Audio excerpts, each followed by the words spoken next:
Vamos então fazer uma oração e a gente continua com aquela pergunta que ficou pendente para nós responder agora, tá? Vamos orar. Nosso Pai Celestial, em nome de Jesus, pedimos agora que o Teu Espírito, Senhor, possa vir sobre cada um de nós e assim possamos compreender a Tua palavra corretamente, Senhor. Por favor, nos ilumina com Seu poder, com Sua presença, dirigindo os nossos pensamentos desde agora até o final, Senhor. Em nome poderoso de Jesus pedimos. Amém. Bom, então, a pergunta que a gente vai começar respondendo agora é a seguinte: se nós concluímos na primeira palestra que falar sobre justificação pela fé é a mesma coisa que falar sobre pacto, sobre aliança.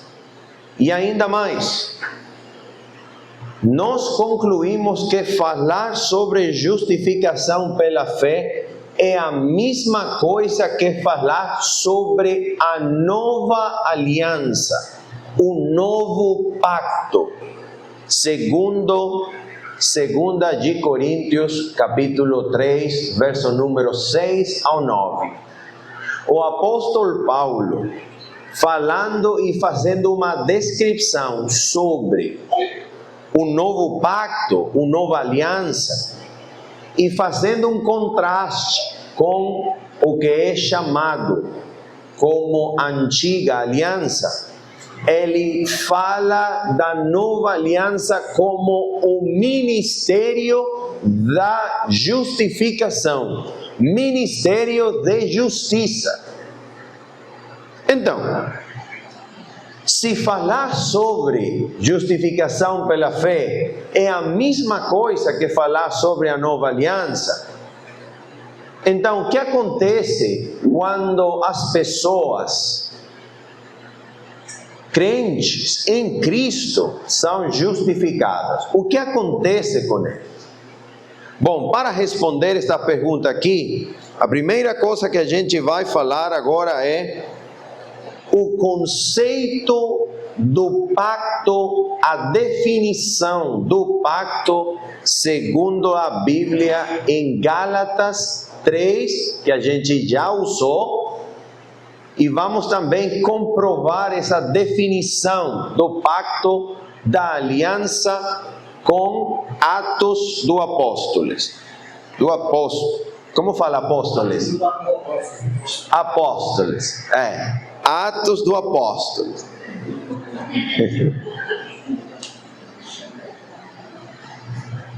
Vocês logo conseguem compreender, mas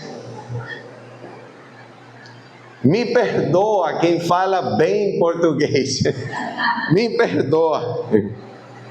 Bom, vamos então olhar aqui Gálatas capítulo número 3. Porque a gente precisa agora alicerçar o conceito, a definição do pacto que o apóstolo Paulo está usando ali no Gálatas 3. Vamos ler, por favor, Gálatas 3. Vamos começar no verso número 15. Por que o verso 15? Porque o verso 15, falando sobre a justificação pela fé, desde o verso 6 até o verso 14, agora o apóstolo Paulo, ele vai trazer uma ilustração que ele vai pegar da língua humana. Ele fala aqui, verso número 15: irmãos, como homem falo, Qual é o sentido de falar como homem? Como homem, ele vai tirar, ele vai pegar uma ilustração da fala humana, né? Da língua humana. E a metáfora que ele vai usar agora é a seguinte, ele fala: se o testamento é a mesma palavra grega diatheke, palavra que é traduzida como aliança, pacto, é a mesma palavra. Aqui é traduzida como testamento nessa versão. Mas a palavra é a mesma. Testamento, aliança, pacto. A palavra grega é diatheke. Bom, e então, vamos agora ver qual é o conceito, a definição de pacto que ele tem aqui. Vamos ler então verso número 16 e 17 para nós avaliar e olhar o conceito do pacto. Vamos ler rapidinho. Ele fala assim: ora, as promessas foram feitas a Abraão e a sua posteridade. Olha que interessante.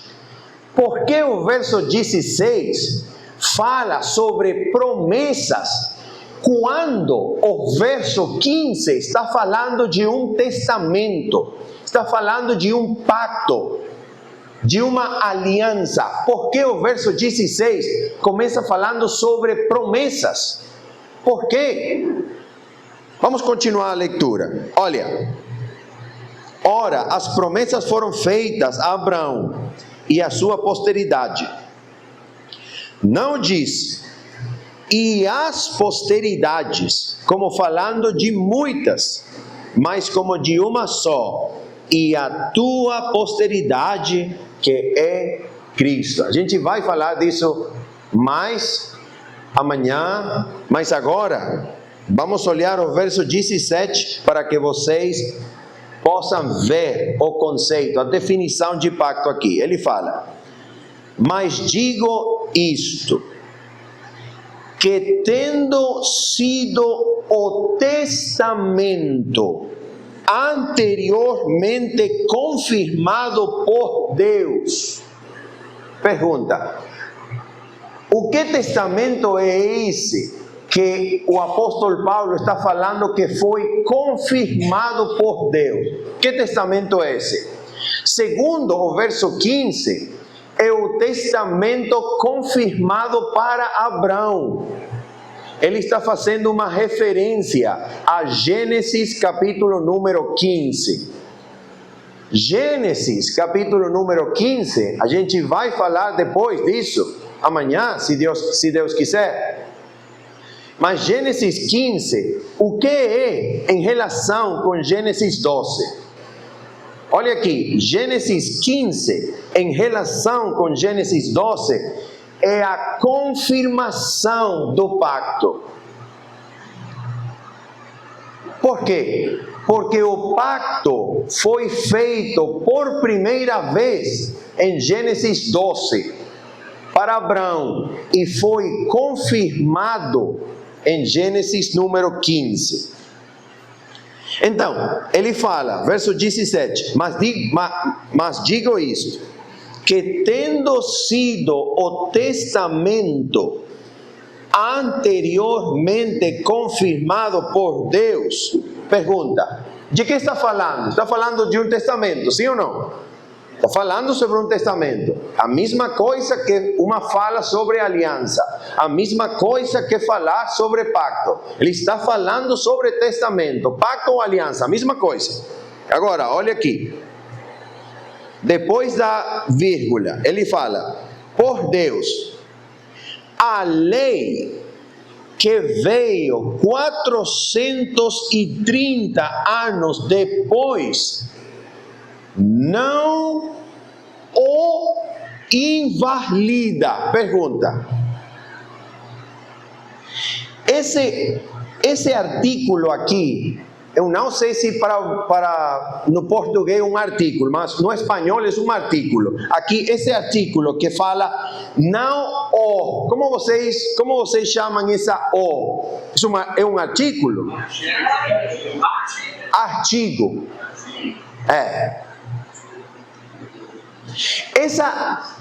Essa letra, essa palavra, esse artigo aí, não o invalida.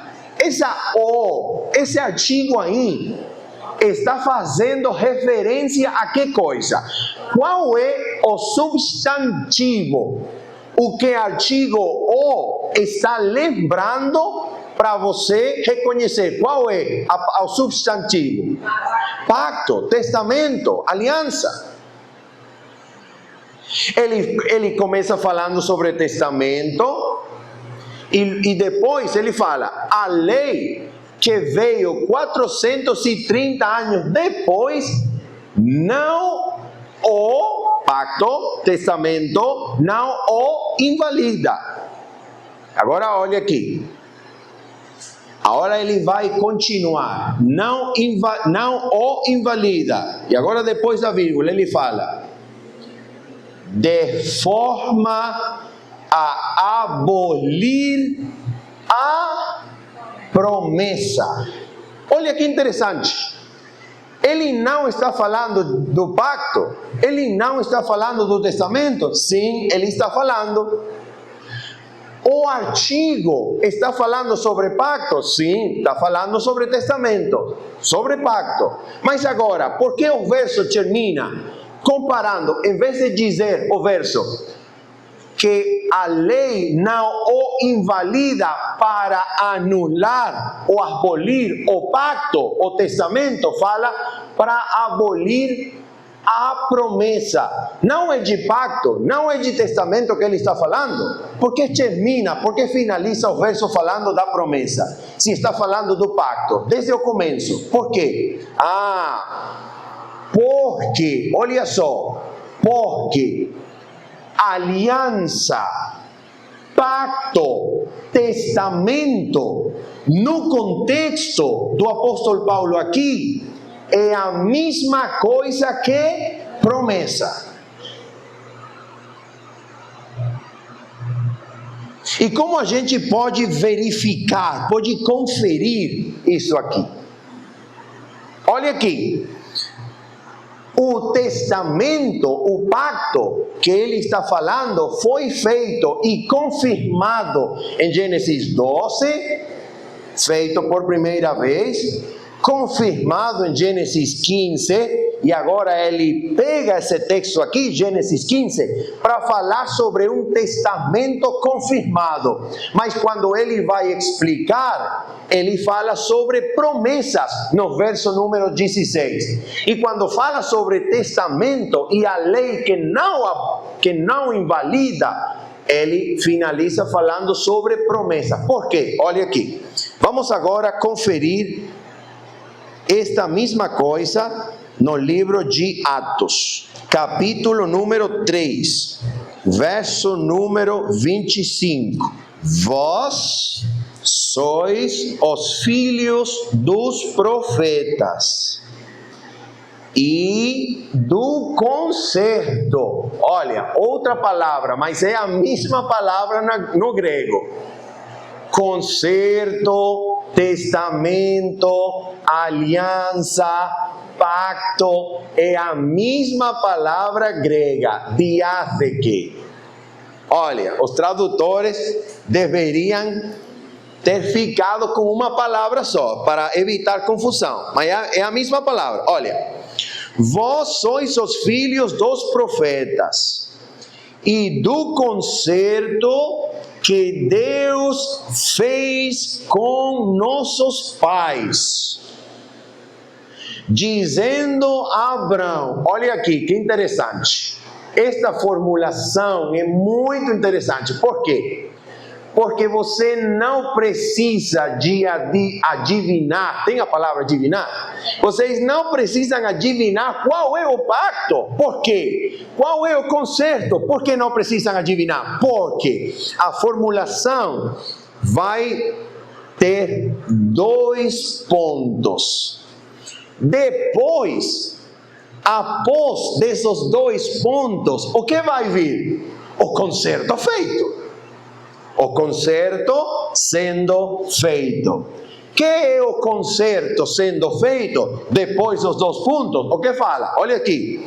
Vai falar sobre o concerto sendo feito depois dos 2 pontos. E olha aqui, olha como fala. Na tua descendência serão benditas todas as famílias da terra. Olha, pergunta. É um concerto que está sendo feito, sim ou não? É um concerto. Mas as palavras do concerto sendo feito parecem, que coisa? Uma quê? É uma promessa.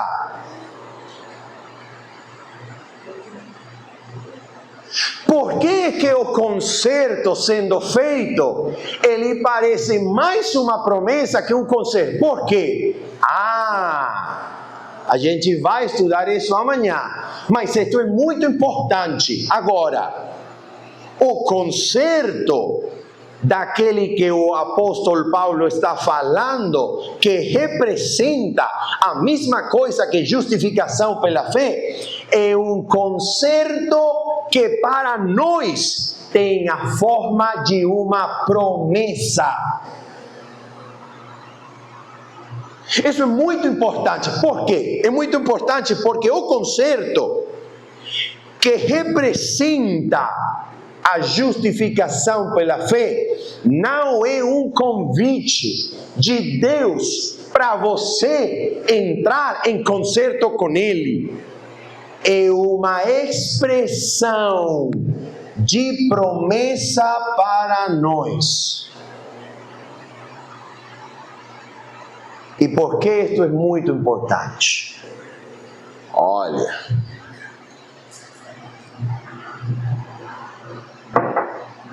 se esta é a definição do concerto, se concerto, pacto, aliança, testamento é a mesma coisa que uma promessa, então por que isto é importante? Porque agora a gente vai saber o que acontece quando a pessoa crente é justificado. O que acontece? Vamos olhar então. Se o concerto é uma promessa, então qual é o concerto e a promessa que justifica? Olha, a gente viu nesta manhã, a gente viu que o concerto que é chamado Ministério de Justiça, Ministério da Justiça, Ministério de Justificação, é a aliança nova, é o novo pacto, é o concerto novo. Então, quais são as promessas do novo pacto? Quais são as promessas da nova aliança? Para que a gente possa conhecer o que acontece quando você é justificado. O que acontece? Vamos ver quais são as promessas da nova aliança. Hebreus, capítulo número 8. No livro de Hebreus, a gente pode conseguir olhar o resumo daquilo que é mais importante para o autor do livro. Não tem isso com muitos livros na Bíblia. Com quase nenhum livro a Bíblia fala assim, preciso, assim, bem em resumo, o propósito, o ponto principal do livro. Mas aqui, no livro de Hebreus, é falado com muita clareza. Muita clareza. Fala assim, ora, verso 1. A suma do que temos dito é que temos um sumo sacerdote tal, que está assentado nos céus, à destra do trono da majestade. ministro do santuário e do verdadeiro tabernáculo, o qual o Senhor fundou e não o homem. Isso é maravilhoso. A gente tem um sumo sacerdote. Ele alcançou a destra do Pai. Ele se assentou na destra da majestade das alturas, do céu. Agora, ele, quando alcançou a destra do Pai, ele alcançou que coisa? Qual é o ministério que ele faz como sumo sacerdote? O que ele faz como sumo sacerdote? Olha o que vai falar aqui. Verso número 6. Mas agora alcançou ele ministério tanto mais excelente. Por que o ministério dele é mais excelente? Ele alcançou um ministério melhor.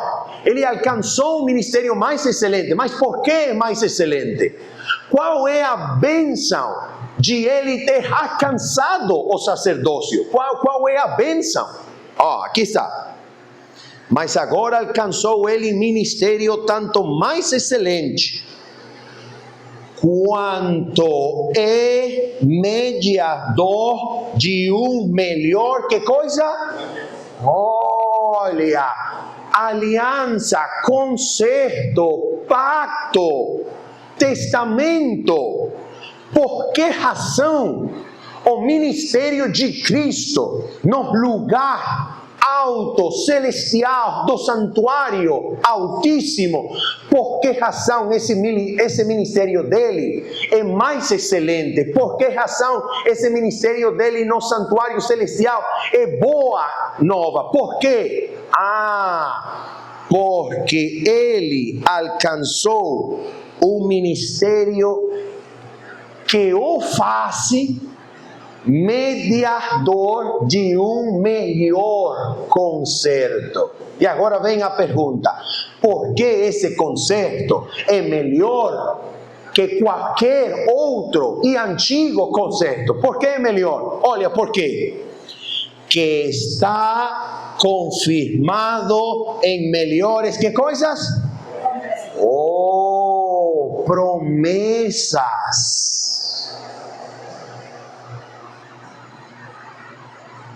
A gente já olhou, a gente já viu lá no Gálatas, no Atos, que o concerto é a expressão de uma promessa divina, de uma promessa de Deus para nós. O concerto tem que ver com promessas. O concerto de Deus que traz a justificação, é um concerto que está confirmado, estabelecido sobre melhores promessas. Porque o concerto é a expressão de uma promessa de Deus. E quais são agora essas promessas que traz justificação?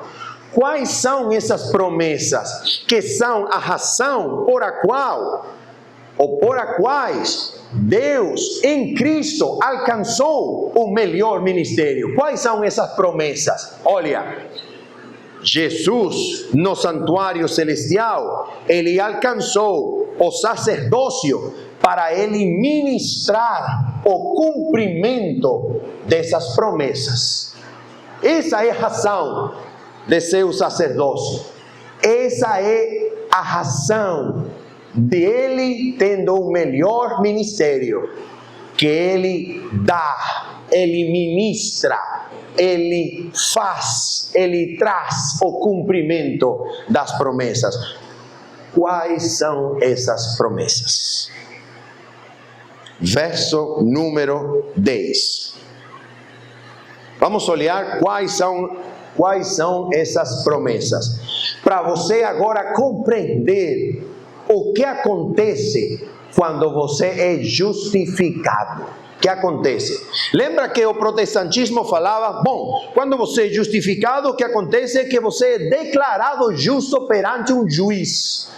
Perante Deus como juiz, você é declarado. Essa declaração tem implicações, consequências legais somente. Mas o catolicismo fala, não, tem transformação, tem que ser transformado para ser declarado. Então, qual é a posição? Não, a Bíblia fala na sua própria maneira sobre a justificação.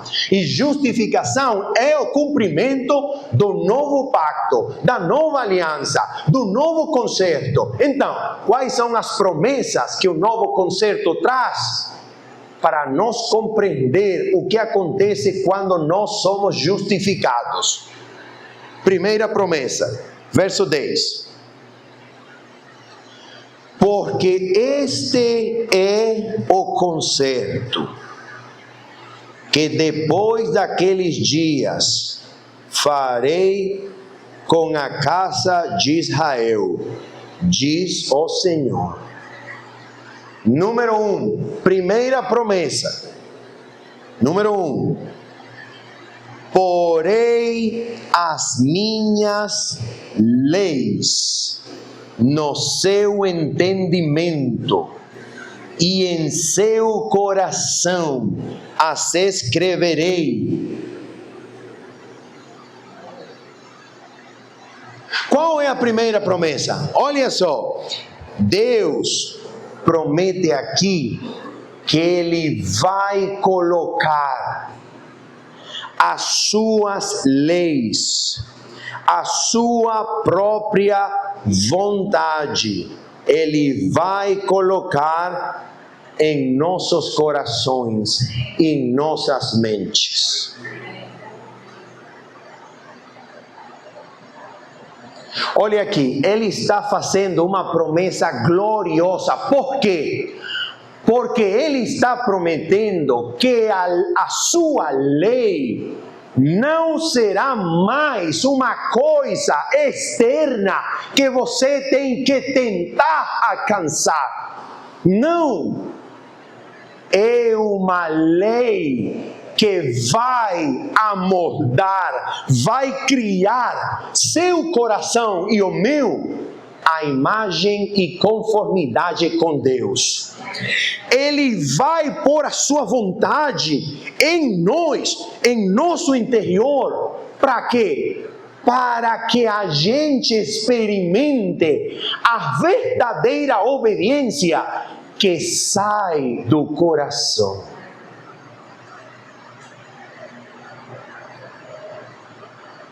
Não é mais você tentando alcançar a lei de Deus. Não é mais você tentando agradar a Deus. Não é mais você tentando, com força humana, cumprir a lei de Deus. É Deus que está prometendo que você vai ser feito obediente.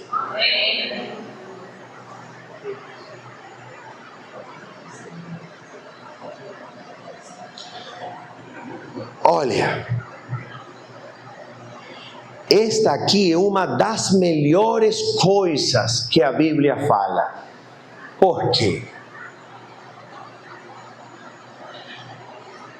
Porque neste concerto, neste pacto, você não tem que oferecer obediência para entrar em um concerto com Deus. Não é você que vai prometer para Deus obediência, então você fala, Deus, eu vou te obedecer e você vai me salvar. Não! Não é você oferecendo obediência, é você recebendo a obediência como cumprimento da promessa de Deus para você. Amém. Ele promete para você, olha, se você me se você me escuta,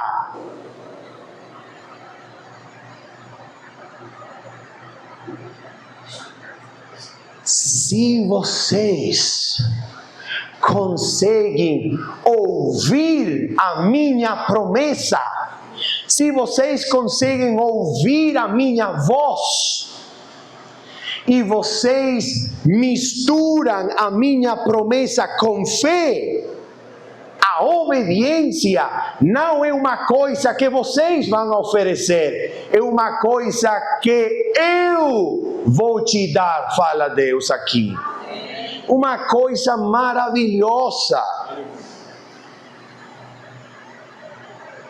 Muitas pessoas pensam, lamentavelmente, muitas pessoas pensam que o concerto da salvação é um concerto que você tem que fazer com Deus, onde você obedece e Ele cumpre. Não, você não pode oferecer obediência, porque a obediência é a mesma coisa que você não consegue oferecer. A obediência é uma promessa que você pode receber de Deus. É Ele que vai cumprir. Ele falou, Ele promete e Ele cumpre a promessa de fazer o seu coração e o meu a mesma imagem do coração dele. A lei de Deus escrita, gravada na mente e no coração. Uma coisa maravilhosa. Lembre disto, por favor. A obediência que Deus quer ver em você é uma promessa que Ele vai cumprir em nós. É uma promessa dele.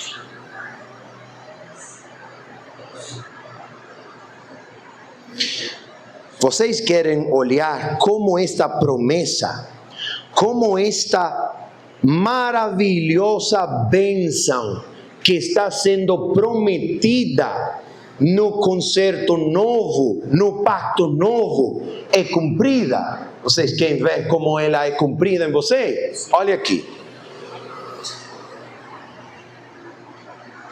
Vamos ler, vamos deixar aqui.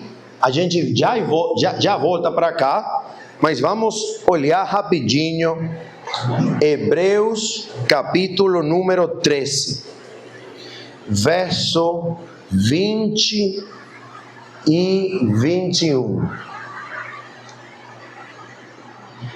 Provavelmente este aqui é os dois versos que eu mais amo na Bíblia toda. Versos maravilhosos, para levar para a memória e confiar a memória, guardar eles na memória. Fala assim: ora, o Deus de paz, que pelo sangue do concerto eterno. Olha, mas se a gente está falando sobre nova aliança, como é que fala aqui concerto eterno? A gente vai ver que é a mesma coisa. Mas agora vocês podem acreditar por fé, mas vocês vão comprovar, conferir isso na Bíblia. Mas é a mesma coisa. Nova aliança, novo concerto, concerto eterno. A mesma coisa. Fala assim: ora, o Deus de paz, que pelo sangue do concerto eterno tornou a trazer dos mortos a nosso Senhor Jesus Cristo, grande pastor das ovelhas. Olha aqui: vos aperfeiçoe em toda boa obra. A palavra aperfeiçoe é a mesma palavra que os gregos usavam para falar sobre um exército bem disposto, bem preparado para enfrentar a seu inimigo. Um exército habilitado, tem essa palavra em português? Um exército preparado, pronto, disposto, habilitado. para enfrentar seu inimigo.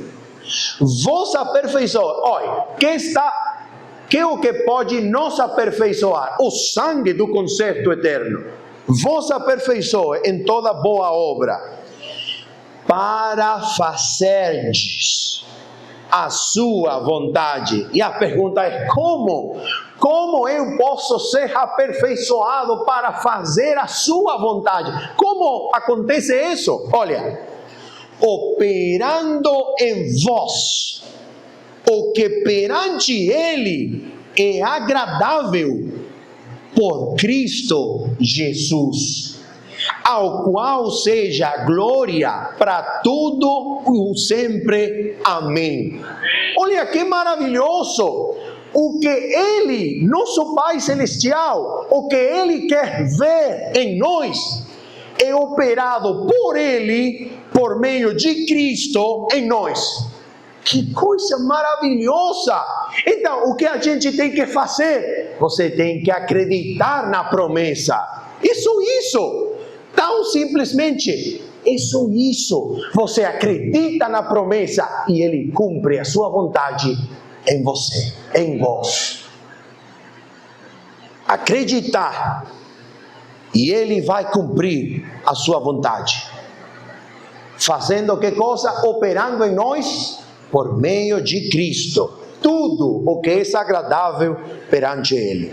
Então, a segunda promessa do concerto novo, o qual é? Olha aqui, Hebreus número 8, verso número 10. E eu lhes serei por Deus, e eles me serão por povo. E não ensinará cada um ao seu próximo, nem cada um ao seu irmão, dizendo: conhece o Senhor, porque todos me conhecerão, desde o menor deles até o maior. Qual é o sentido dessa promessa aí? Olha que maravilha! Vamos ver rapidinho aqui como esta promessa vai se cumprir em cada um de nós. Vamos deixar aqui o marcador da Bíblia e vamos ir a 1 de João, capítulo número 2. Vamos olhar desde o verso número 25. 1 de João 2, verso 25 em diante. Fala assim: e esta é a promessa que Ele nos fez, a vida eterna. Estas coisas vos escrevi acerca dos que vos enganam. Verso 27.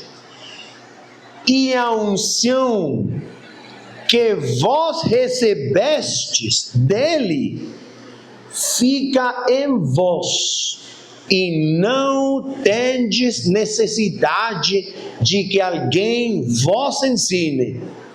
Mas como a sua unção vos ensina todas as coisas, e é verdadeira, e não é mentira, como ela vos ensinou, assim nele permanecereis. Que coisa maravilhosa!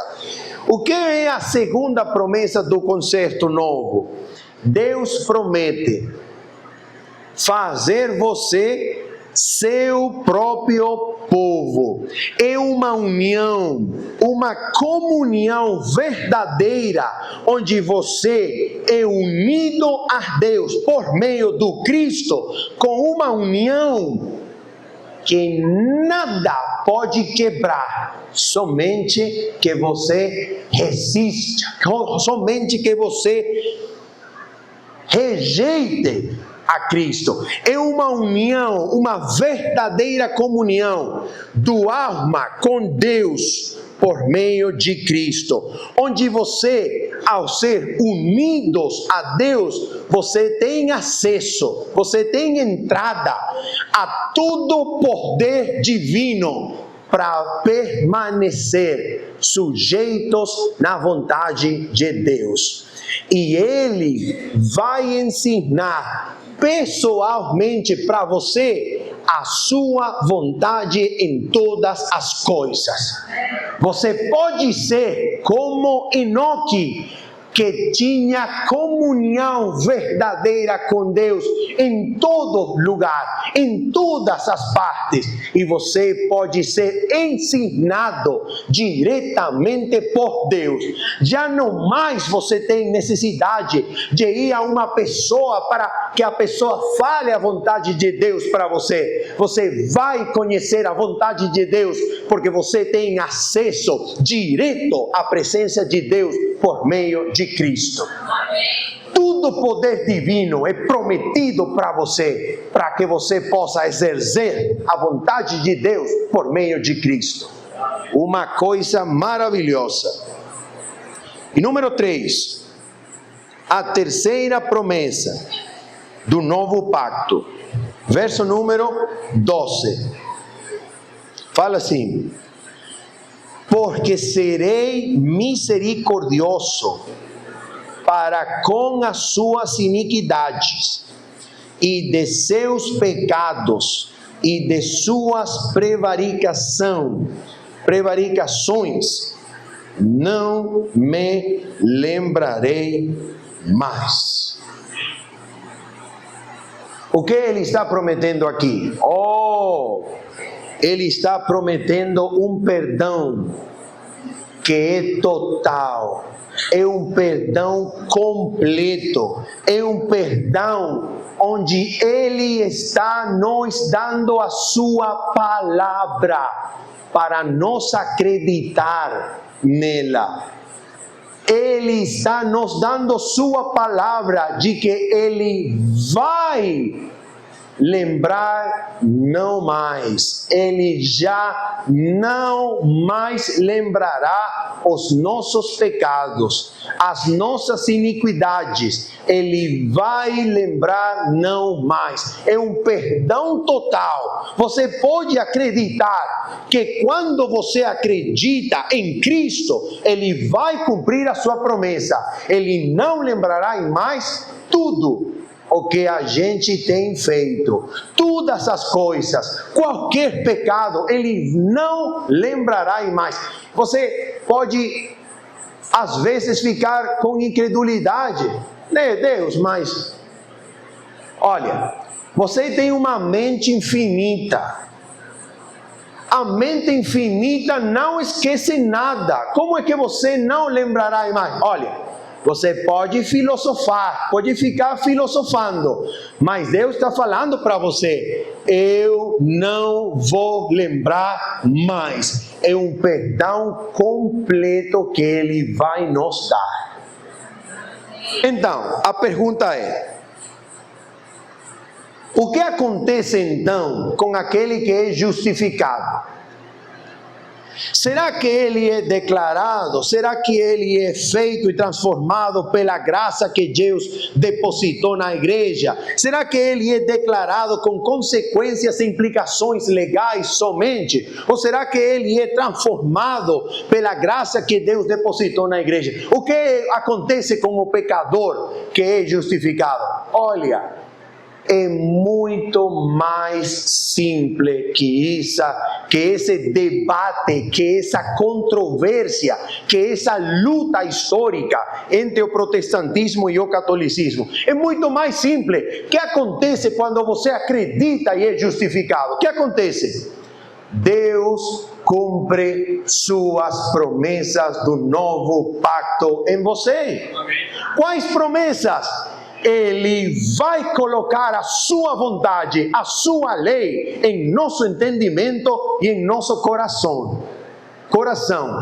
Ele vai nos unir a Ele mesmo por meio de Cristo, por uma união que é mais maravilhosa que a união que os anjos desejam experimentar.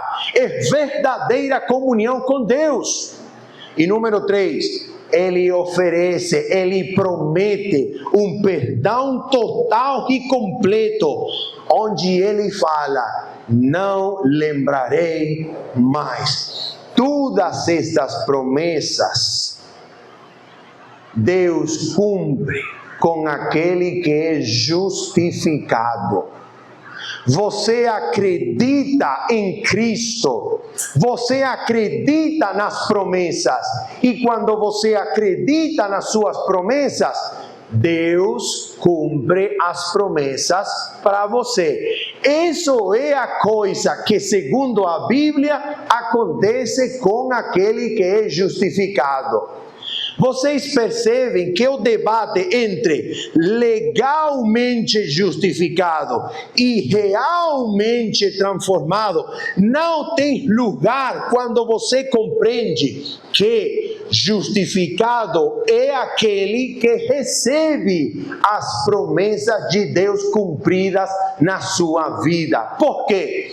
Porque ele recebe perdão? Sim, recebe perdão, mas recebe mais que perdão. Ele recebe a mesma lei de Deus escrita aqui no seu interior, para que a obediência seja o milagre do novo pacto cumprido em nós.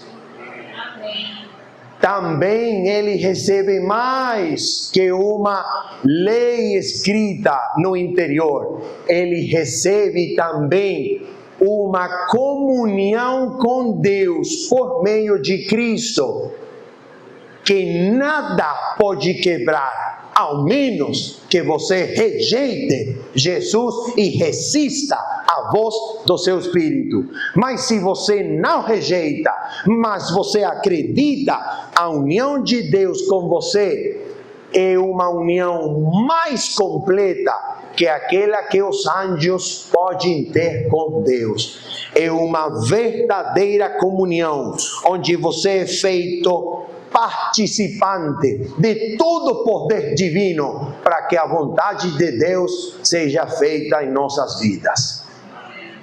Tudo esse, vocês falam pacote, né? Tudo esse pacote de bênçãos acontecem com aquele que é justificado, quando ele acredita a promessa de Deus para ele. A promessa de novo pacto, a promessa de Deus para nós, é mais que perdão, é transformação, é poder, é união e comunhão verdadeira, para que o plano de Deus, a vontade de Deus, seja cumprida em nossa vida. Isso é maravilhoso. É maravilhoso. Isso é uma maravilhosa luz que vem diretamente do santuário celestial, porque Cristo alcançou esse lugar para nos ministrar, que coisa? As melhores promessas do novo concerto.